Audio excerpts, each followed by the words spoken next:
So, sir, for the first question, what types of physical activities do you engage in regularly? So, yung physical activity na madalas na ginagawa ko is home workouts like push-up, squats, tsaka sit-ups, and ano na rin, mostly walking. So, what motivates you to stay physically active? Siyempre yung ibang tao, yung mga napapanood ko na mga content creators sa internet. So, what are some challenges you face in maintaining your physical activity routine? Siyempre yung katamaran. So, paano mo na overcome yung challenges? So naghahanap ako ng motivation na mag-move forward sa buhay ko.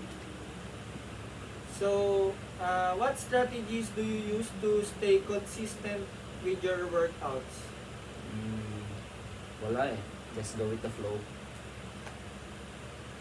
What specific benefits have you noticed from your physical activities? Nag-improve yung overall appearance, saka nag-improve din yung cardiovascular health. So, how do you incorporate physical activities in your daily life? Paano ko ba i-incorporate? Hindi ko alam.